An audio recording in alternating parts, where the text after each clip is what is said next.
Good morning friends, welcome back to our my channel Puja D ব্লগে তোমাদেরকে অনেক স্বাগত। প্রথমে তোমাদেরকে সকলকে বলে দিচ্ছি যে আজকের ব্লগটা প্লিজ কেউ স্কিপ করে করে দেখো না, পুরোটাই দেখো আর আমার পাশে থেকো। আমার ওয়াচ টাইমটা পূরণ করার জন্য আমাকে সাপোর্ট করো অনেক অনেক।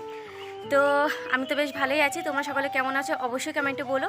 তো আজকে হলো শুক্রবার, সকাল 8টা থেকে ব্লগটা স্টার্ট করেছি। তো দেখতেই পাচ্ছ 8টা বেজে গেছে, কোনো রান্নাবান্নাই আমার এখনও হয়নি, সবের মাত্র ভাতটা চাপিয়েছি। আর ওই যে আজকের উনুনটা জাল দিচ্ছে ঠাম্মি।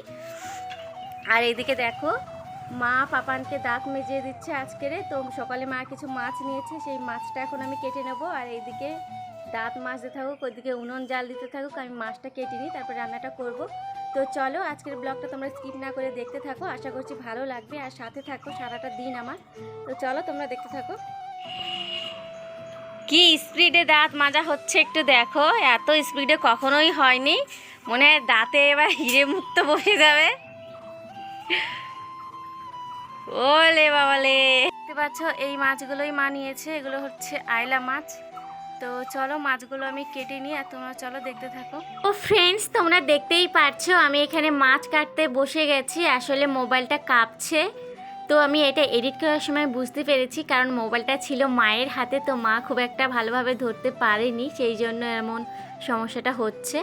আর এদিকে দেখো পাপান আমার মাছ কাটার সময় কেমন বিরক্তি করছে। তো দেখো ভীষণই বিরক্তি করছিল, তো আমার হাতটা কেটে গেছে, তোমরা হয়তো দেখেছো।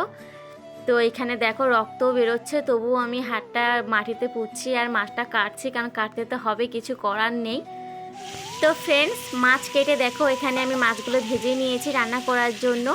এইদিকে হাতের মোটরও রক্ত বন্ধ হচ্ছিল না, তারপরে মাই কেটেছে বাগবাকি মাছগুলো। তো দেখো এখানে আমি একটুখানি মলম লাগিয়ে নিয়েছি। আর মা কি রান্নাটা করবে আর কি, 2 প্রকারের রান্না হয়েছে, তো সেই জন্য একটু মিচুড়ি নিয়ে এসছে রান্না করার জন্য। তো মা আমাকে কেটে কুটে দিচ্ছে, তো মা আমাকে কেটে কুটে দিল আর আমি রান্নাটা সেরে নিয়েছি। দেখো এখানে সেই মিচুড়িটা ভেজে নিয়েছি আর চাটনি করেছি, আর এখানে সেই কোলা আলু দিয়ে আর সেই আইলা মাছটা দিয়ে রান্না করেছি। তো সকাল দুপুরে আমাদের হয়ে যাবে। তো চলো সবাইকে খেতে দিয়ে পরে দেখা হচ্ছে। গুড ইভিনিং ফ্রেন্ডস, তো চলে এসেছি আবার তোমাদের সঙ্গে বকবক করার জন্য, তোমাদের মাথা খারাপ করার জন্য। আমি আদৌ জানি না আমি ঠিকঠাক ব্লগ করছি না, আদৌ তোমাদের মাথাটা খারাপ করছি। তো যদি তোমাদের ভালো লেগে থাকে অবশ্যই একটা কমেন্ট করো। তো এখন বিকেল 4টে বাজে, তোমরা তো জানো সকালবেলা ব্লগটা করেছি, দুপুরের পর থেকে কোনো ব্লগ দিতে পারিনি। তোমরা তো দেখেছো আমার হাতটা একটু কেটে ছিল, তো একটু ব্যথা ব্যথা করছিল। তো সকালে খাওয়া দাওয়ার পরে থালা বাসনগুলো ওই মাই ধুয়েছে, আজকে আর আমি ধুইনি। স্নান করে পাপানকে ঘুম পাড়িয়ে ওর পাশে একটু শুয়েছিলাম, শোয়াই সার, কিন্তু আমি একদমই ঘুমোতে পারিনি। সেই জন্য একটু শুয়ে মানে ঘরে টুকটাক যা কাজ ছিল সেগুলো সেরে চলে আসলাম তোমাদের সঙ্গে কথা বলার জন্য। আর কোথায় কথা বলছি তোমরা জানো, ছাদের পরে বসে বসে আমি তোমাদের সঙ্গে কথা বলছি। আসলে আজকে একটু আবার বাজারে যাওয়া রয়েছে, কারণ পাপানের যেখান থেকে দুধ নিই ঘোষ কাকুর কাছ থেকে, আজকের এই মাসটা পড়েছে, তো দুধের টাকা দিতে হবে। তো এটিএমে একটু যাবো, তোমাদের দাদাভাই বলেই দিয়েছে। তো উঠলে ওকে নিয়ে যাব, তার আগে উঠোন ঝাড় দেবো, এখন জামা কাপড়গুলো তুলবো। আর দুপুরে যেগুলো খেয়ে গেছিলো মা ঠাম্মি বাবা, তো সেগুলো ওই সবে মাত্র ধুয়ে এসেছি। কষ্ট হলেও কিছু করার নেই, ওই নাম সংসার। কাকে কি বলবো বলো, বাড়িতে এমনিতেও তো কেউ নেই যে করবে। তো চলো তোমরা দেখতে থাকো। আর হাত কেটে গেছে, একটু ব্যথা হয়েছে, কিন্তু তার থেকে বেশি মনে আনন্দটা এটাই রয়েছে যে তোমাদের দাদাভাই তো খুব তাড়াতাড়ি আসছে। তোমরা দেখে প্রায় প্রত্যেক দিনে আমি এই কথাটা বলছি, আসলে আনন্দটাই এরকম। তো চলো তোমরা দেখতে থাকো, তোমাদের সঙ্গে কথা বলতে বলতে সব কাজই চলো সেরে নিই এখন। আমি তোমাদের সঙ্গে কথা বলতে বলতে দেখতে পাচ্ছ পাপান উঠে গেছে। তো উঠেছে, ওকে আমি একবারে রেডি করেই নিয়ে এসেছি জামা কাপড়গুলো তোলার জন্য। তোমাদের সঙ্গে আমি কথা বলছিলাম যে ও নিচে যে কান্না করছে, আমি একদমই বুঝতে পারিনি, হালকা একটু আওয়াজ পেয়েছিলাম, তারপরে গিয়ে দেখি ভীষণই কান্না করছিল। তো যাই হোক একবারে ওকে আমি রেডি করে নিয়ে এসেছি, আর হাওয়াও টানছে, ঠিকঠাক মনে হয় ঘুমটা হয়নি আর কি। তো যাই হোক চলো, ও কান্নাটা থামছিল না বলে একটু রেডি করে দিয়েছি, এখন দেখছি চুপ করেছে। তো চলো নিচে গিয়ে আমিও বেরোবো বাজারে যাওয়ার জন্য। তো ফ্রেন্ডস, আমি বাজারে যাওয়ার জন্য রেডি হয়ে নিয়েছি, আর আমার পাপান তো আগে থেকে রেডি হয়েছিল। তো চলো বাজারে যাব, বাড়িতে কেউ এখনও আসেনি, তো ভাবছি ওনারা আসার আগেই চলে আসবো। তো আগে তো জায়গায় যাই, তারপরে দেখছি।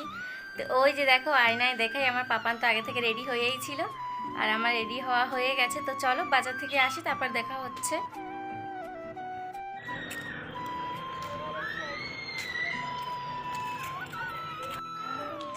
তো তোমরা দেখতেই পাচ্ছ আমরা বাজারে আসবো প্রায় মুখে মুখে। তো চলেও এসছি আমরা বাজারে, দেখতেই পাচ্ছ এটিএমের সামনে দাঁড়িয়ে আছি। আর এখানটায় একটা দোকানে হালখাতারা হচ্ছিল, সেই জন্য এখানে গানও বাজছে দেখতে পাচ্ছ। তো এটিএমে একজন গেছে, লাইন পড়েছে, একজনের পরে আরও একজন রয়েছে, সেই জন্য পাপান আর আমি এখানে দাঁড়িয়ে রয়েছি। দেখো পাপানের মুখটা তো শুকিয়ে গেছে। তো যাই হোক, চলো পরে তোমাদের সঙ্গে আবারও দেখা হচ্ছে বাড়িতে গিয়ে। হ্যালো ফ্রেন্ডস, তো দেখতেই পাচ্ছ বাড়িতে চলে এসেছি। বাড়িতে চলে এসে সিদ্ধা মানে খাটের উপরে শুয়ে পড়েছি, আর বাজারের সব কাজই আমার মিটে গেছে। তো আমার মাথাটা ভীষণই ধরেছে, আমার চোখ দেখে বুঝতেই পারছো ছলছল করছে কেমন। তাহলে ভীষণ জানি না কেন জানি না সকাল থেকে মাথাটা ব্যথা করছিল। তো সকাল থেকে একটু অল্প অল্প ব্যথা করছিল, এখন একটু ভীষণই ব্যথা করছে। তো হয়তো ঘুমের ঘাটতির জন্য, এমনি কিছু নয়, ঘুমের জন্য। একটু ঘুমালে ঠিক হয়ে যাবে। তো চলো এখন আমি রান্না বান্না কি করব তোমাদের সঙ্গে শেয়ার করব, মানে কি রান্না করছি তোমাদের অবশ্যই বলবো। চলো তোমরা দেখতে থাকো। তো ফ্রেন্ডস, আমি চলে এসেছি রান্নাঘরে রান্না করার জন্য চেঞ্জ করে, তোমরা দেখতেই পাচ্ছ। আর যেহেতু আজকে হাটবার, তো বাবাও চলে এসেছে বাজার করে। তো কি এনেছে আর কি আজকে রান্না করব চলো তোমাদেরকে দেখাই। তো এই যে দেখো বাবা মাটন নিয়ে এসছে আজকেরে, আর এখানে রয়েছে উচ্ছে রয়েছে, আর এই যে দেখো কতগুলো রসুন নিয়ে এসছে, মানে সবসময় আনবে না বলে অ্যাকচুয়ালি নিয়েই আসে বেশি করে। তো আজকের হবে আমাদের মাটন। তো চলো, এই যে মাটন। তো মাটন আমি খুব একটা রান্না করি না, মানে সবসময় রান্না করি না, মাই রান্না করবে মাটনটা।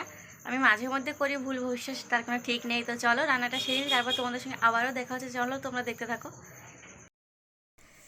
তো দেখো বাবা কিছু বেগুন গাছের চারা এনেছে আমাদের মাঠে, তোমরাই তো জানো শুধু ফুলই লাগানো রয়েছে। তো এখন আপাতত ধান শস্য কিছুই নেই, তো তারই সাইড দিয়ে বেগুন গাছগুলো লাগাবে সেই জন্য। হ্যালো ফ্রেন্ডস, তো আমি খেয়ে দিয়ে চলে এসেছি, বাড়ির সকলের খাওয়া হয়ে গেছে। আর দেখতেই পাচ্ছ ঘরে কারেন্ট নেই, আমি এমার্জেন্সিটা জ্বালিয়েই তোমাদের সঙ্গে কথা বলছি। সারা ঘর অন্ধকার তোমরা দেখছো।